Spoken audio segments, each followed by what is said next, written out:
As I like to do with all my reviews, let me give you a disclaimer. I use this as my daily tablet for 6 days and in conjunction with an iPad mini for 2 more. So I'll make this video very simple. I'm gonna break it out into 2 parts, what I liked and what I didn't like.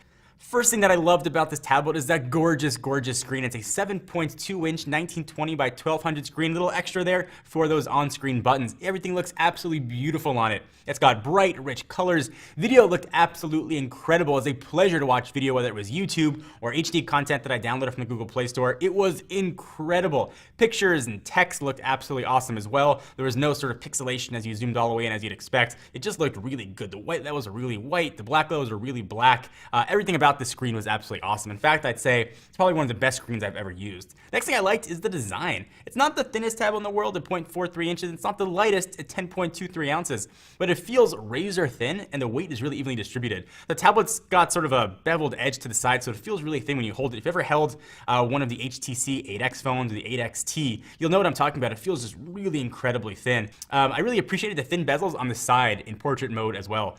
Even as you hold it, there's just enough room for your thumbs on the outside. But other than that, everything else was pretty solid from a design standpoint. I like that it has a camera. It's a 5-megapixel sensor on the back and a 1.2 on the front. Not for taking pictures at events or much, but I like because I can video chat on it now if I want to take a picture for Instagram or Facebook. I've got the option to do that. So the inclusion of cameras, regardless of quality, was really nice. Next is the processor. The S4 Pro is really fast. Augmented with 2 gigs of RAM. It made Android run buttery smooth. I never felt like I had to worry about memory management or worry about if I was playing a memory-intensive game or a processor-intensive game, it was going to slow down. No issues at all with that. It ran Android really quickly. As you'd expect, it's a reference device for Android 4.3, and it just absolutely hauls. So if you play heavy games, you want to watch HD video, have no worries or qualms about picking up the Nexus 7. Next, something I don't really talk about that much with tablets. I talk a lot about it with phones, and that is the audio. The built-in speakers on this sound really good. Like, almost sounded like I had some big speaker plugged into it. Very impressive audio. Next, and that's sort of one of the reasons you pick up Nexus device, is pure, naked, unadulterated Android. I loved making Android my own. I love downloading the widgets that I like, downloading HD widgets, or anything else that makes a tablet my own. Really, I just, anything that's naked Android, I love. It gives me the ability to customize. I think that's one of the best benefits of Android. And of course, being a Nexus device, it's got that in spades. Lastly, wireless charging, something that I don't think that much about, but I really found myself using. I have a ton of Qi standard chargers. I just threw the tablet right on it since I found the right area to charge. Just started charging. It was really a very handy thing to have. So wireless charging, definitely a thumbs up, and I hope every device moving forward can take advantage of that standard. So there's clearly a lot to like about the tablet, but there's also quite a few not to like about it. The big one for me is Wi-Fi. I had similar issues with the original Nexus 7. The radio had a really hard time picking up signals. I tested it at 4 different locations: at my home, at the office, at my wife's parents' home, and then at my own parents' home. And each time I had a really tough time grabbing onto Wi-Fi.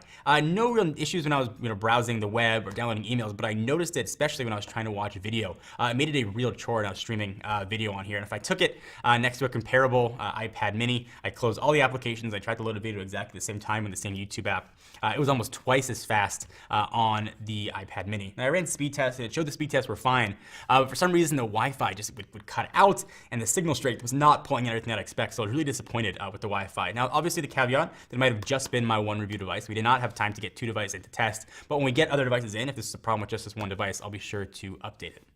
So in the likes comment, I mentioned a lot of things about the design, but it's far from perfect. I loved how they did these bezels on the side, but I did not like these big, fat, chunky bezels on the top and bottom. They are absolutely humongous and really seem totally unnecessary. It makes the tablet just seem really long. The next thing from the design standpoint I didn't like is this here power button. It feels almost totally flush to the body, and it's hard to differentiate between the power button and the volume up and down. It just didn't feel natural trying to find it and push it. So I really would have wished there was a more pronounced power button or a different location so I knew always that was power. Next, this is the big issue for me, is battery. It's got a 3,950 milliamp hour battery, which you figure should be great. So let me tell you a little bit about my tablet usage. It's connected to Wi-Fi, obviously, all the time, assuming it can find a Wi-Fi signal. And this might have something to do with the battery issue because I kept trying to search for Wi-Fi.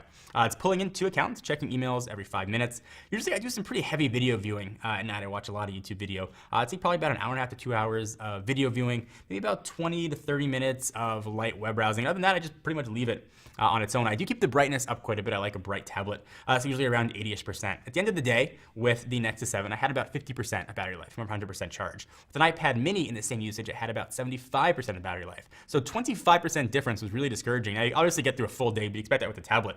Trying to get through 2 or 3 days might definitely be a struggle with the Nexus 7. So if you want to pick up this device, definitely be mindful of the power. I turned the brightness down, and I was able to get much longer battery life. So you might have to sort of change how you use the tablet. I'm hopeful though that a software update might fix the Wi-Fi issue and might subsequently fix the battery issue. So what does this Nexus 7 tablet get? I really wanted to like it. I love naked Android. I'm really a big fan of Nexus devices. But at the end, the Wi-Fi and battery were huge issues for me. So I got a final score of an 8. If the Wi-Fi issue gets fixed and the battery becomes better, this easily could have been a 9, 9.5 tablet. It is absolutely incredible. I love everything about it, but it became really hard to use without Wi-Fi, without a consistent Wi-Fi and Wi-Fi I could rely on. If I'm traveling, I know I have to reuse my tablet all the time. I need something that I know is always going to work, and I wouldn't feel comfortable taking this with me. Now again, I'm hopeful it was just this unit, and if something happens, I can get my hands on another one relatively soon, I can test it. I'll be sure to update the review and let you guys know, but at least for right now, I gotta give this an 8, which is still a very solid score. What do you guys think? Do you agree or disagree? I'd love to hear your thoughts. If you have an Nexus 7, you had similar Wi-Fi issues, leave them in the comments down below. I'd love to hear your opinions on it. Thank you guys for watching. Please give the video a thumbs up. Most definitely appreciate it. I am John Rettinger from Techno Buffalo. I'll see you in the next video. What's up, everyone? It's Ashley. Thanks so much for watching that most recent video. If you enjoyed it, please click on the word subscribe right underneath me to get tons of more tech videos from us here at Techno Buffalo. We have got unboxings, comparisons, reviews, recaps, and everything else you can think of here on the channel. If you're in the mood for more technology, just click right over here to check out some of our most recent videos. See you next time, humans.